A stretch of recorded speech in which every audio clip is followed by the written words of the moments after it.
I took one session of therapy and I felt that the therapist was getting personal with me, which was her job, I guess. And I was like, I don't like this. Why is she trying to do this? And I stopped. If you ever have to talk to anyone about it who has not gone for therapy, it starts sounding very convoluted and far fetched and joining Self dots indulgent. and self Yeah. indulgent. Sad ho, मीठा खा लो.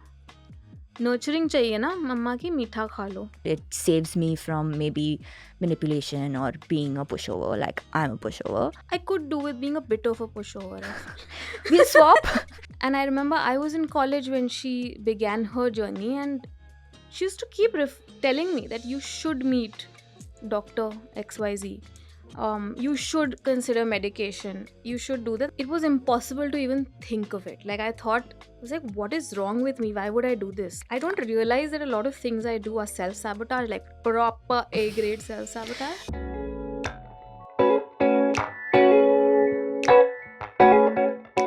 Hi, Mallika. Welcome to Call Me Hopeful, because I'm hopeful. Thank you for coming. My pleasure. Okay, so I wanted to talk to you about essentially your journey with mental health struggles and with therapy and just how you've navigated the whole thing. So if you could start from what was childhood like? Were you always a performer? Childhood was full of a lot of art, and like my parents always encouraged my sister and I.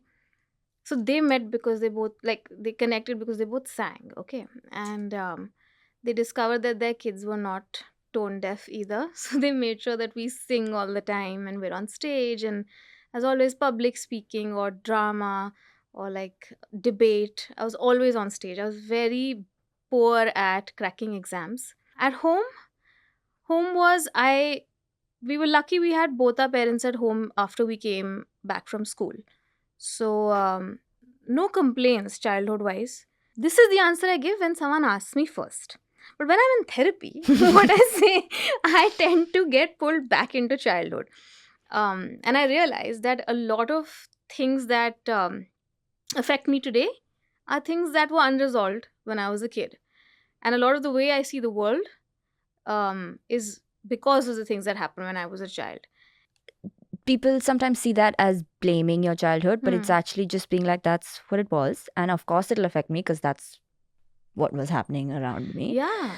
So in therapy, I actively have started doing this one thing where I look at there is a 6-year-old Mallika and there is the older adult Mallika. Most of the times, it's the 6-year-old Mallika that's aching, Mhm. you know, and it's the adult Mallika who's fully equipped to look after her, but needs to be reminded. She happens to live in the body of the adult Mallika, so the body doesn't know that who is going through it. But when I'm a little mindful and I take a pause, I realize, okay, it's this person. It's this person who experienced this in school, or was made to feel like she's not good enough, or made to feel like she's overweight, or made to feel. And these things, when you zoom out, they don't matter as much. Like, I have a great career, I had a loving family, I don't have financial troubles.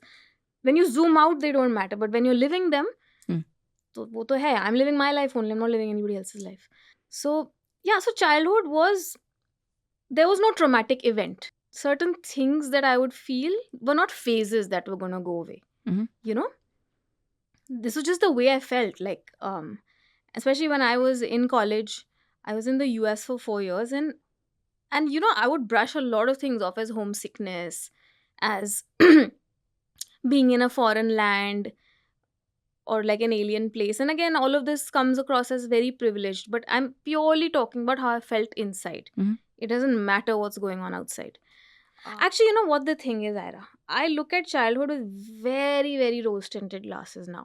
Mhm. Because, like, ever since my parents passed away, childhood for me is like my happy space. It's very rose tinted. And my sister and I always discuss it that that's my view of seeing things. I always look at the past with a lot of nostalgia, and I mean that's how you look at the past, with nostalgia, Mallika. No. So but like I always look at the past as like some montage. So I don't even know if I can accurately answer this question. But in therapy, yeah, that's when childhood aches come up. Very little to do with parents, very little to do with that, more to do with school, more to do with things that happen in school. what somebody said, how you felt, how small you felt. Is your career a revenge on people? um what is it? So when I look back at childhood, they're two separate rooms. One is a room that was in school, and one is a room that was at home. I know that your sister's a psychologist Yeah. and your mom is a doctor. And we are talking about your mental health journey.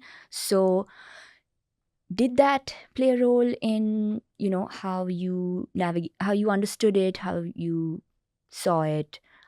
And if it did, then how? Entirely. It completely played a role. I wasn't even, I mean, there was no word called mental health in my life till my sister, um, went into the field.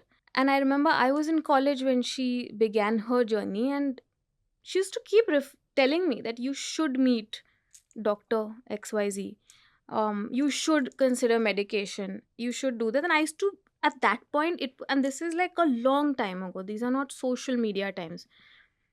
It was impossible to even think of it. Like, I thought, I was like, what is wrong with me? Why would I do this? Like, why do you think nothing is wrong with me? If I do this, then it's confirmed that something is wrong. And that's how far off I was. Um, and and I spent the few years in and school. Now that I look back in school also, there were just moments I was like ridiculously uncomfortable with people around me being very happy. Like, there were so many moments, and this is mostly post puberty. Hmm. Hormones, my best friends. Hate So, puberty. so yeah, a lot changed then, and I just remember looking at people. I'm like, why are they so happy? Like, I'm okay. I'm not sad, but seeing you this happy is putting pressure on me to be as jumpy, and I don't feel like being like. I don't like this, whatever. And at that age, you don't realize that something needs to be addressed. You just feel like you're a misfit, Mhm. right? And I used to always have a lot of mood swings as to like a like temper and all, which I still do. But like, what I mean is that it used to be harming me. I used to cry very easily. I used to be very like seemingly basic things were very difficult for me. And she would tell me this often that you should, because she clearly saw me suffer, and I didn't even realize I was suffering. And I didn't. I put it off for the longest time. I was like, it's not even a question. In fact, I took one session of therapy, and I felt that the therapist was getting personal with me, which was her job, I guess. And I was like, I don't like this. Why is she trying to do this? And I stopped. I was too young. I just couldn't be bothered, I guess. But then there was this one specific triggering incident that happened at home. And a lot of my, what do you say? Most of my mental health alarms after a certain age had to do with my parents. And by that, I mean their health, their well being, their financial well being, and all of that. So anything that threatened any of that, whether it was through their own actions, whether it was through the actions of someone outside, whatever, would have a direct impact on me. And I realized, and this is when I'd graduated college, I realized that I need to have resources of my own in order to live in the same space as them, because like I can't be constantly worried about someone and then think of what is good for them Mhm. at the same time.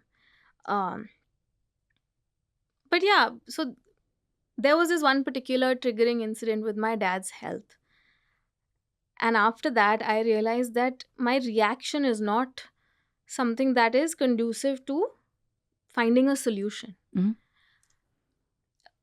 And that's when I upfront, that was the first time I felt that I deserve to feel better. I think that's half the struggle, because we are used to fighting things, getting up, moving on, doing, that we don't actually know when it's time to take a step back and ask for help, right? That time I asked for help, and my sister had spent a considerable amount of time in mental health by then, and I told her, I said, I need this. So I know you've told me that you were diagnosed with a mood disorder. For the audience, mood disorders affect your emotional state, Anxiety disorders would affect your thought or your cognitive state. Then you have eating disorders and yada yada yada. Different episode, not now. But um, I remember that there was a very blur, now looking back, period of my life where I started to notice changes in my behavior and myself that were not necessarily helpful, healthy, whatever you want to call it. But I was like, huh, whatever. And then slowly became more noticeable to the point where I asked for help. Like you said, we don't ask for help until all hell breaks loose and we must now ask for help.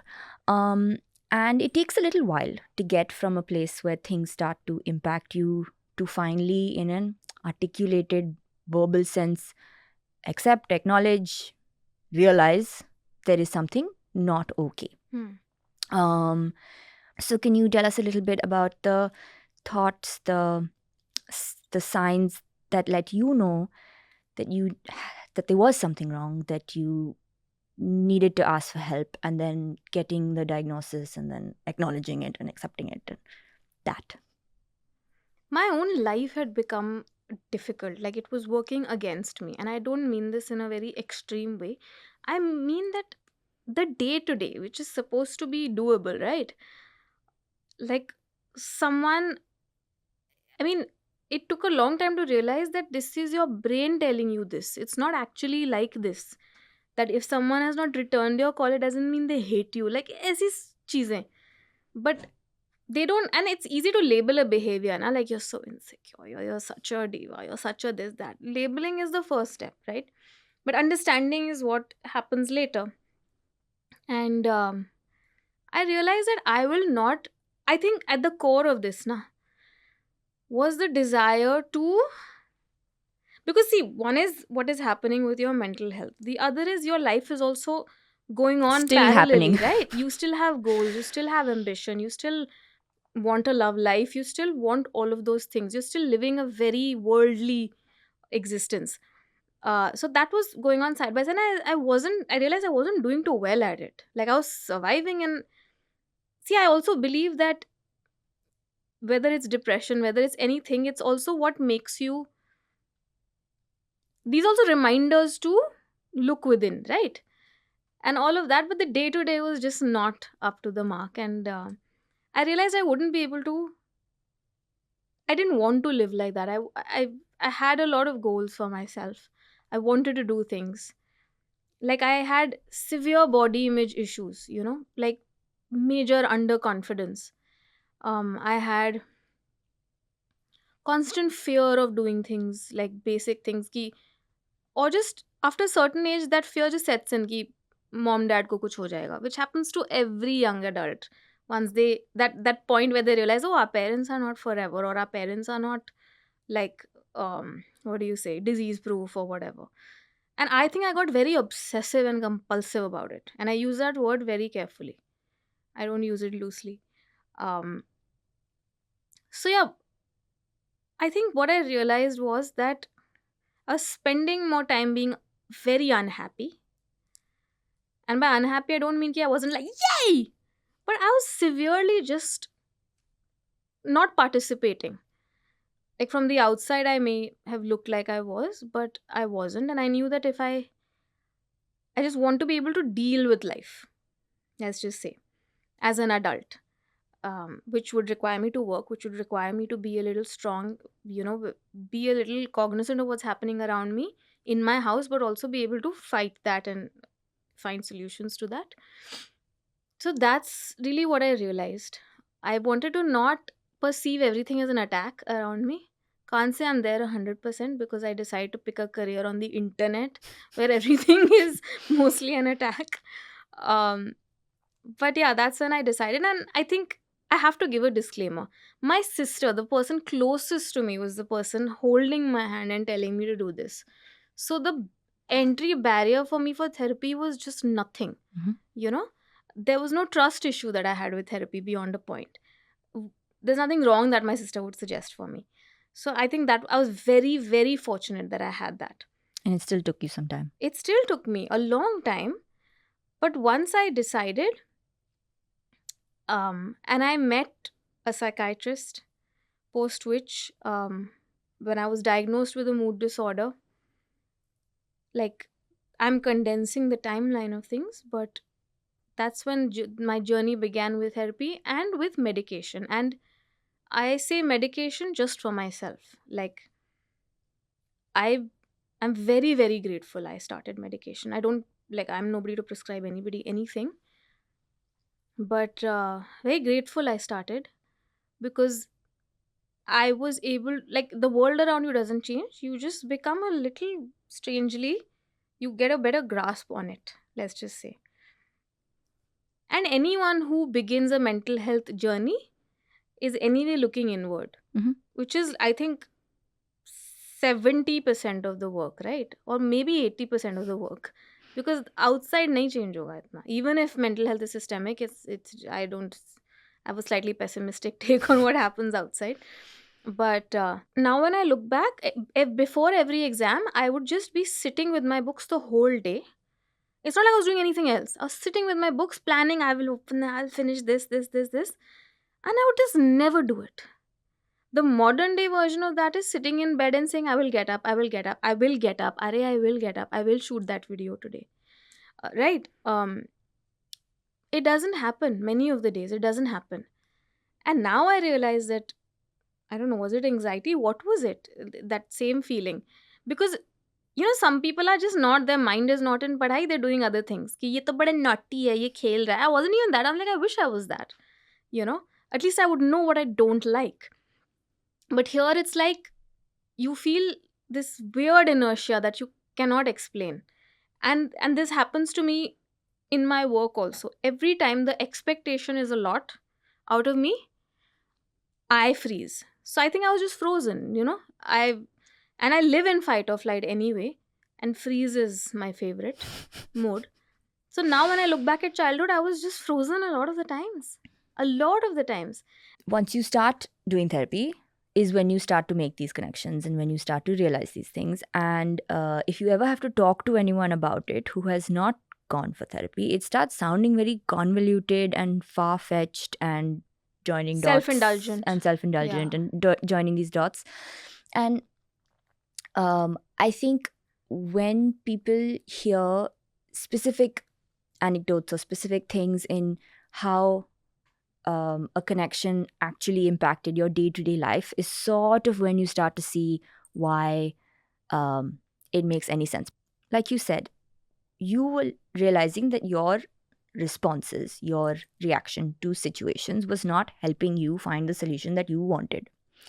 And realizing all these things about yourself, that's a good thing that I'm like this, or it's a bad thing like that I'm like this.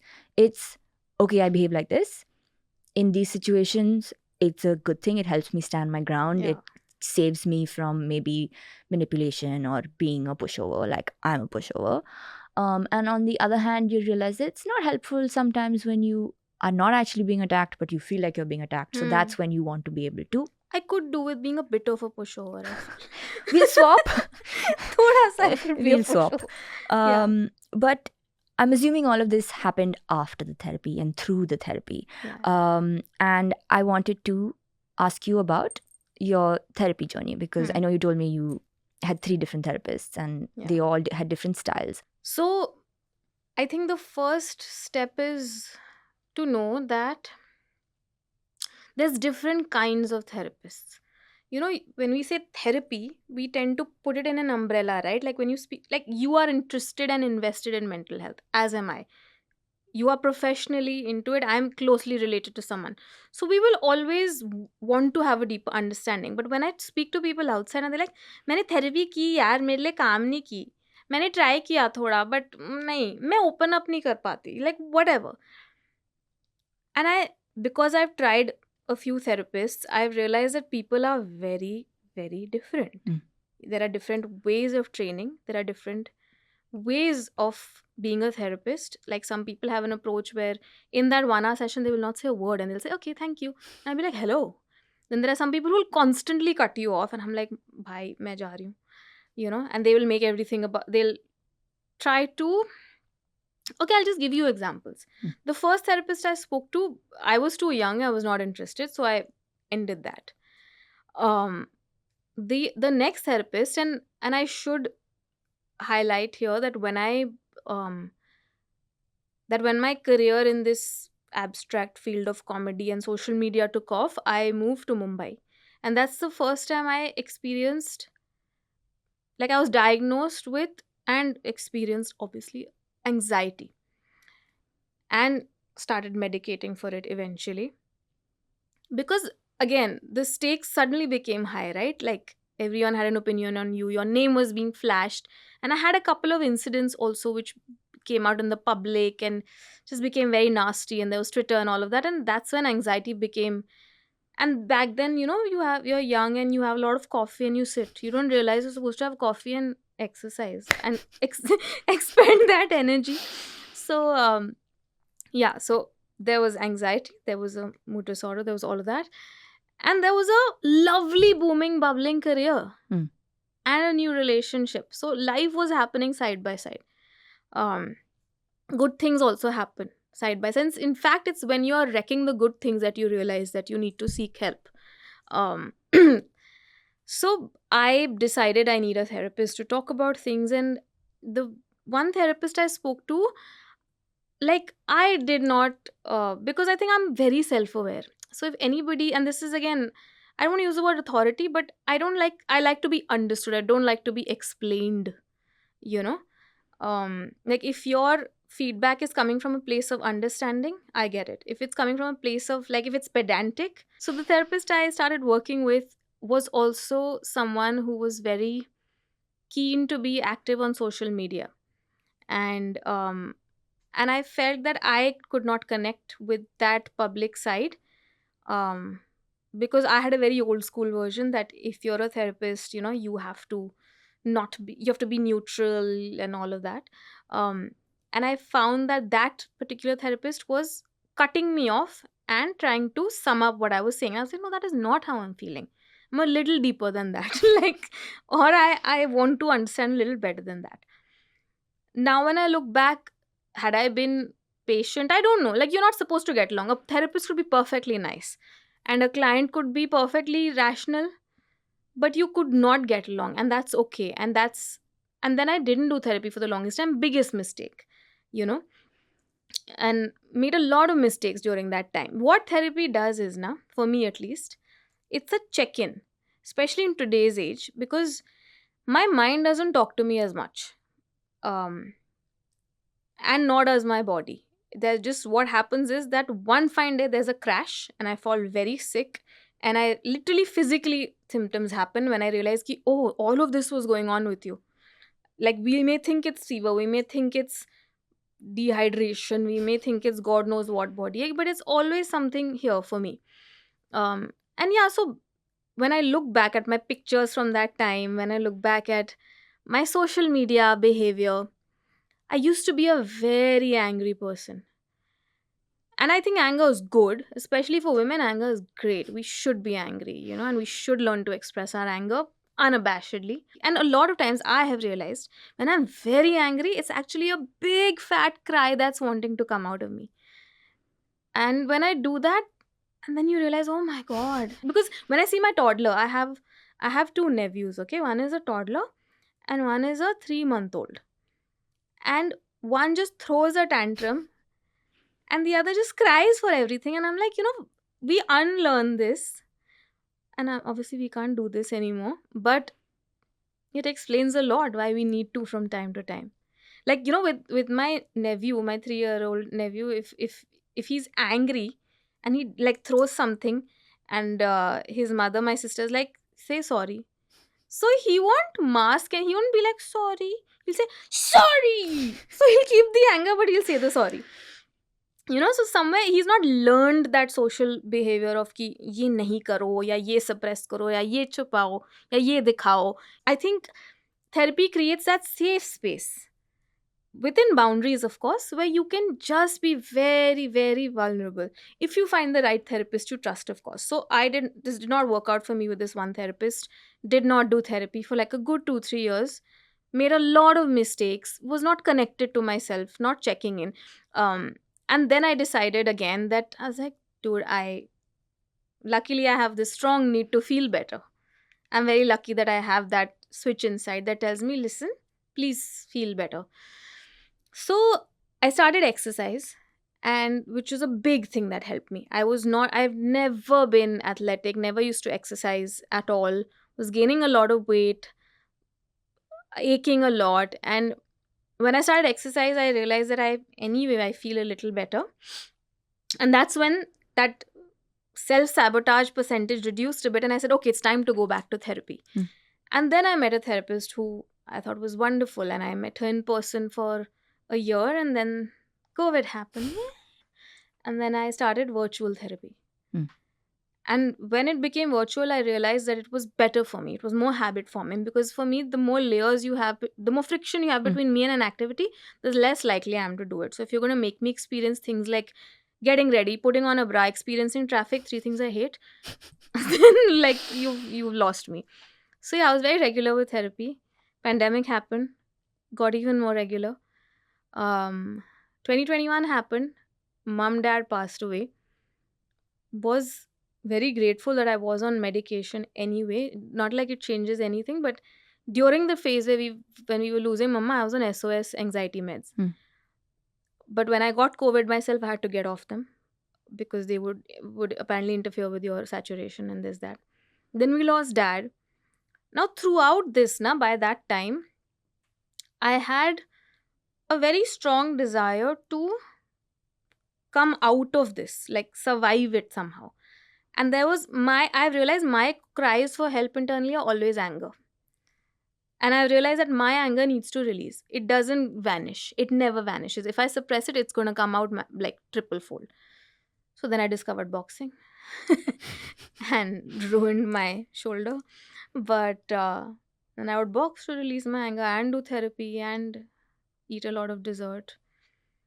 And then, yeah, like I'm just going on a rant, but yeah, like, and then after mom, dad, I realized that I was doing things to keep my mind happy. Like I was treating my mind like a child. Mhm. So sad हो मीठा खा लो, nurturing चाहिए ना मम्मा की मीठा खा लो, ये खा लो, यहाँ चले जाओ, कैसे भी कुछ भी कर लो, be nice to yourself. You want to be a kid, na? That 6-year-old Malika is who needs all the help. The adult has done her duty. The adult understands how the world works. If you love, you lose, and this is how you live. But the child doesn't know. The child throws a fit. So since then and till today, I'm much better today health wise. But when I lost mom dad, my health just went for a toss. But yeah, cut to today, therapy exists. I'm very regular with therapy. I'm very regular, mostly regular with exercise. And I recently increased my medication also a little bit. So speaking of medication, uh I am surrounded by a lot of friends who are skeptical about it or who've had bad experiences. Like we can all have side effects with medicine, right? I think it's because my mom was a doctor that medicine was not an alien concept. We were not that family that said ki homeopathy कर लो या आयुर्वेदिक सिर्फ आयुर्वेदिक कर लो we were okay with allopathy also so when that solution came up allopathy for mental health, I was open to it. And my sister just broke it down in a very simple way for me. She said, you get a stomach ache, no? You take a medicine, no? You get a whatever. What is so different? This is the main thing. This is everything. Hmm. Like what is so difficult about it? So that was my push. And honestly, I was so keen to feel better that I took the medication with faith. And recently, I also um, increased my medication a little bit because I realized that. So, this comes up in therapy every time, okay? Ghoom phir ke, what happens is, like I was telling my therapist, I'm like, everything cannot be grief. That's not my personality. It's not, my life has not changed. But ghoom phir ke, we realize that your core has been altered forever, right? Because in my case, I would say, um and again I was very conscious that uh and I ended up speaking a lot about my parents because they were the people I loved the most in the world. They were also my bestest friends, they were also my greatest protectors. And that's also why I think I've been able to survive their loss, because they really equipped us to. But when you love something and you lose it, I don't think there's getting over it, right? It'll forever be a void. So, when after mom and dad, I was very particular that I was not in a rush to feel better. Mhm.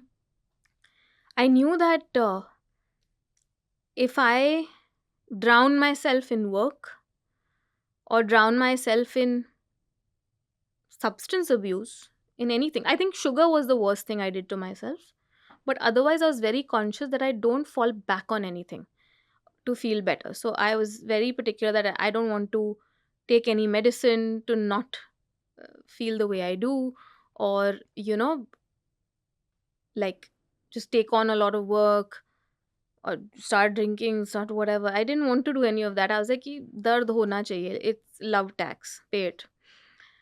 But I realized that, and I was doing okay. I've been fairly expressive. I've been working also. I can't say I'm how I used to be, but I've worked. I've consciously taken many steps back, like, but I realized at the end of last year, 2023, and I was like, this is not going anywhere.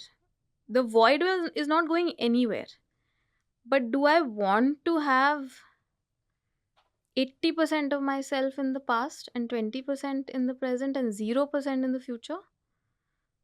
Because all said and done, you lost something you loved very deeply, but you've been left behind in a very worldly world, right? So how do you want to participate and engage with it? Um because unfortunately, my day-to-day work now, I can't even draw from sorrow like to keep going. My job is to make people happy. And so I realized that work is also important and life is important. And because I had stopped everything, S- there was no desire to find love, because I was like, if you didn't know them, you don't know me. So there's no love here. Work was also like, survival ke liye, again, everything was survival. I was surviving. And my therapist told me this one thing, we used to start our sessions by talking about our wins. Mhm. um I don't see her anymore because she went on maternity leave and I changed my therapist. I see another really wonderful therapist. But what stayed with me was she told me to talk about my wins, and not in a delulu kind of a way, but small wins. Delulu is some new word, na? Delusional. Ah, Yeah. sorry. Huh. It takes too much time to say the full word. So just say delulu. You're Okay. saving 1 second. Yeah. So she told me to like start the session by talking about my wins. And wins were not ki my post went viral and all that. No. Wins were very small, good things internal.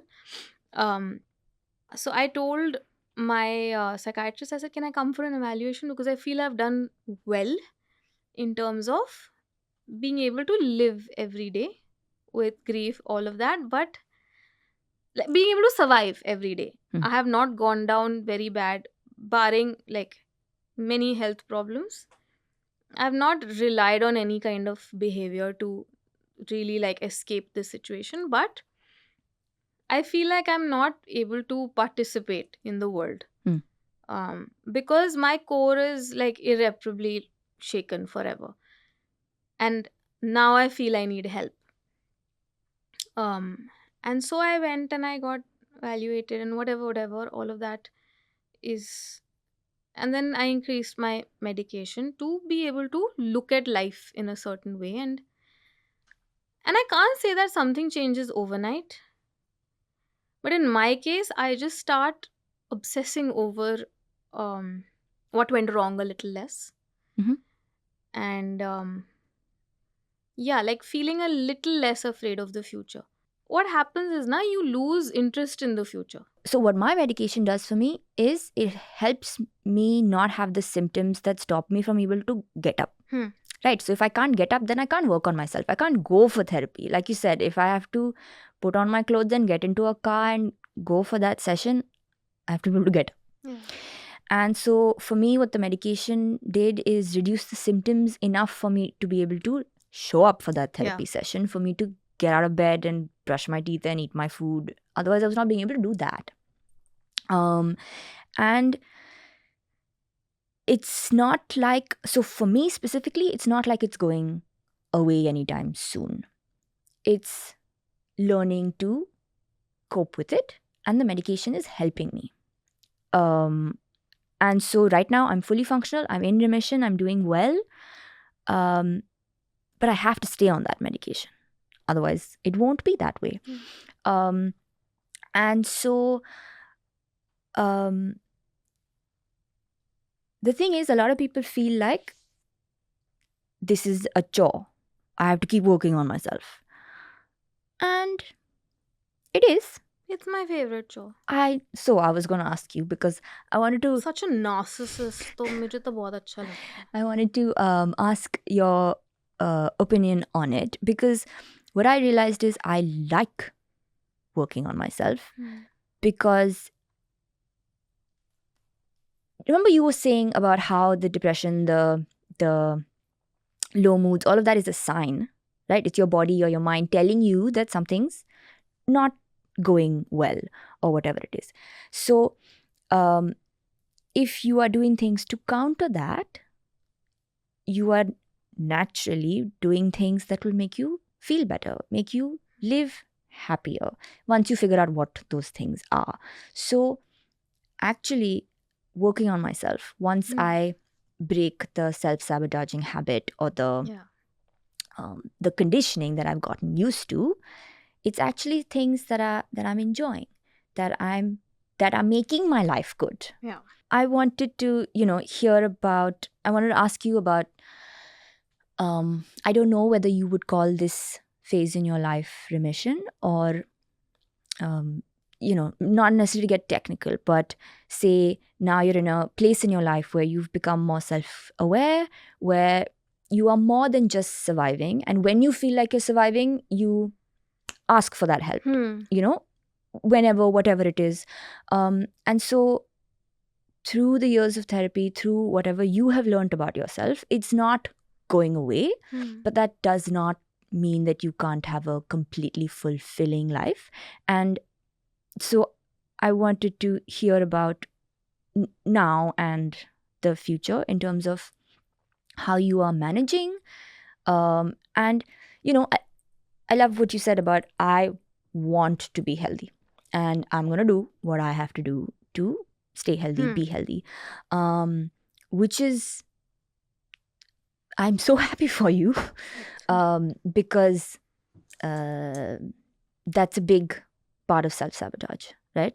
Yeah. Not, at least for me, it was. I didn't, And I oscillate. Like, I don't realize that a lot of things I do are self sabotage, like proper A grade self sabotage. I'm sure. I mean, like I said, Yeah. it's day to day, we're still learning, Yeah. we're always learning. But what does now look like? What does self regulation look like? Um, Uh, okay. So, one thing I've understood is that, because we're not teenagers anymore, right? So, it's not one thing that makes you feel better or put you in remission or put you on a path. It's a lot of factors, right?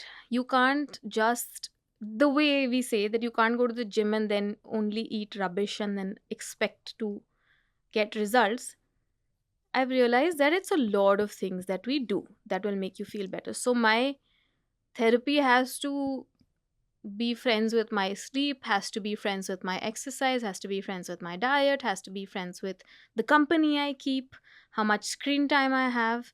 And like I was telling you this offline, that I find myself becoming that uncle who gives practical solutions to emotional problems, which is like, dukhi ho, time se so jao. Like, but I'm like, yaar, there is some logic. Not everything has to be,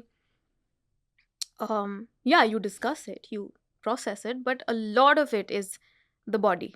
So today I'm in that space where I check in with myself every few days.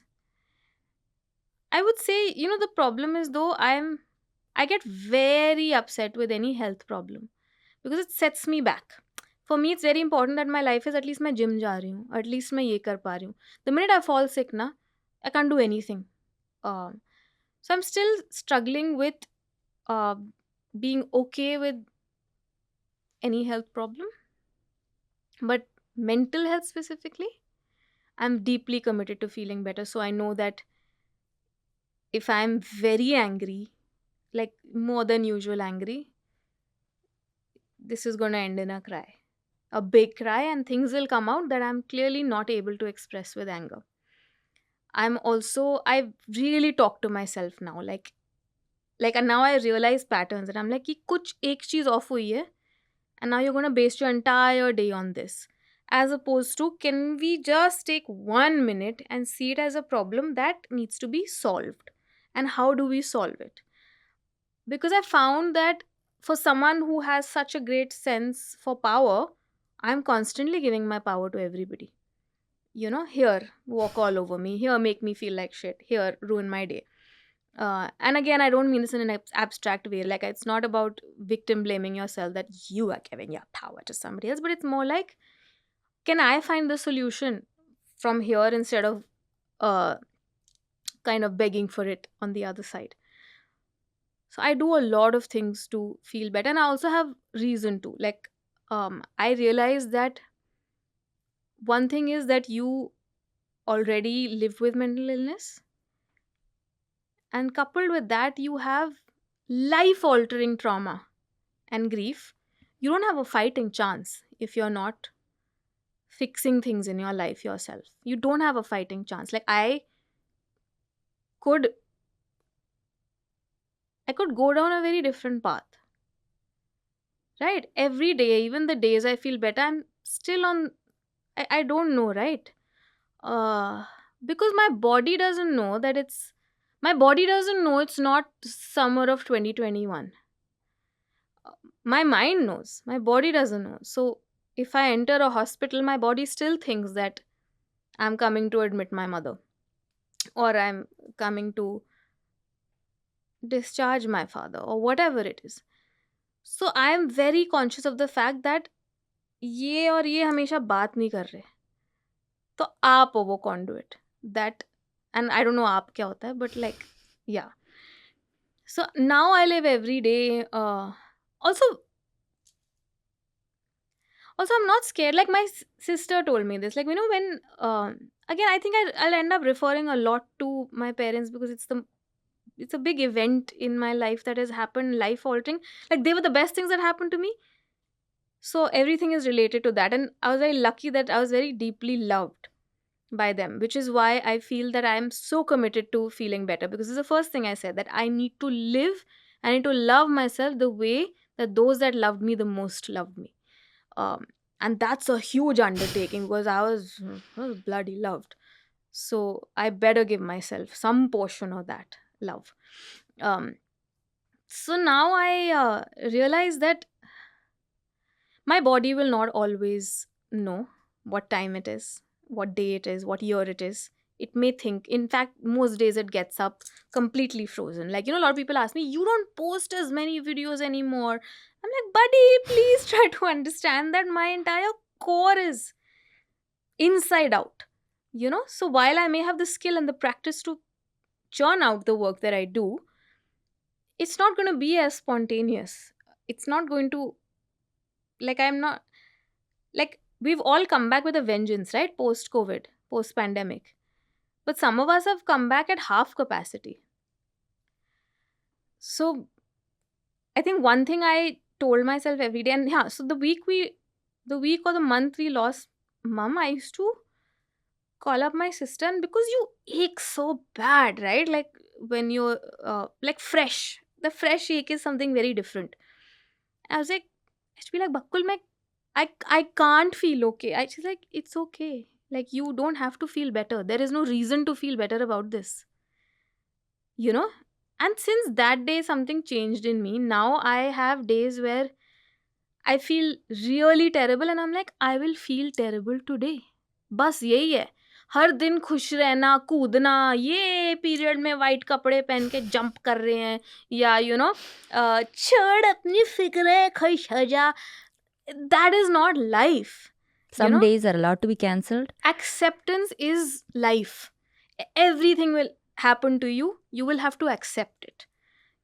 Only when you accept it will you possibly overcome it, and even if you don't overcome it, you've accepted it, that's victory enough, you know. So now my approach to a bad day is very different. I will always have a problem solving approach, but it's not going to be that kind of approach where, why aren't you going? It's not an insect, yeah, it's me. I'm feeling, I'm a whole being with feelings, right?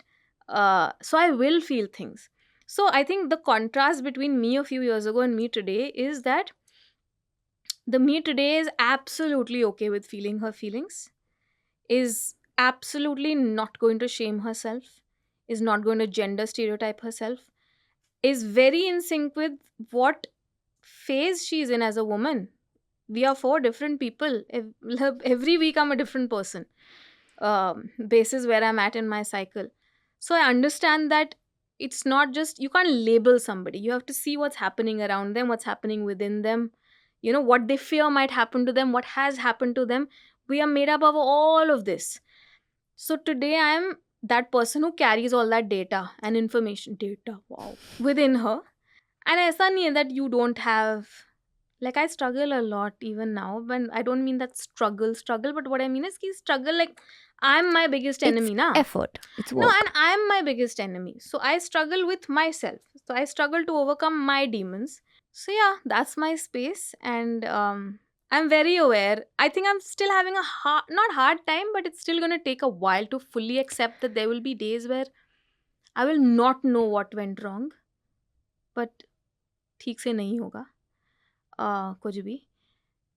And luckily, I'm very, very lucky with the therapist I have currently. Like the therapist I was seeing before this during the pandemic, she went on maternity leave shortly, I think, after dad or something. And see, now the old me would have been like, वो तो चली गई, अब मैं क्या करूं?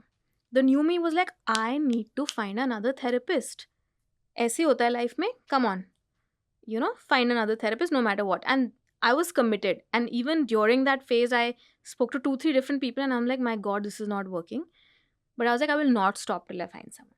And the therapist I have today, like, she's a nurturer. And we have our altercations, we have our conflicts, but the we work for the same company, which is Mallika Dua's Wellbeing. So yeah, that's where I'm at. So at the end of every episode, I like to ask the guest if they are willing to make a pledge. It sounds like a big thing, but it's not. I mean, like a small little thing that you feel like you'd like to do for yourself. So, like, it can be really small. It can be for yourself, it can be for someone you care about, or for the public. And you don't have to, it's okay. But if you'd like I to. pledge to spend way less time on my phone, to try and do the things I enjoy without my phone. So I love listening to music, but somehow we can't do it without our phone anymore. I love watching things, but they also come via our phone. I think for me it's this simple. Like I pledged to do less things with my phone because I was not, I didn't grow up with a phone necessarily, and I was a person who was allowed to be bored and thus was creative. So I I'll- want to go back to being that person. I'll check on you next month. Please check Cool. via the phone. Via the phone. No, I'll send you a letter. Letter Yeah. Send I a computer. send letters, okay? Yeah. We'll be pen pals. Done. Okay. Except I hate writing. Yeah. I'll get you a typewriter. Cool. We can be sticker pals. I'll Yeah. put stickers and Okay. I'll Done. send a computer. Cool. Done. Thank you so much. Thank you, Ira.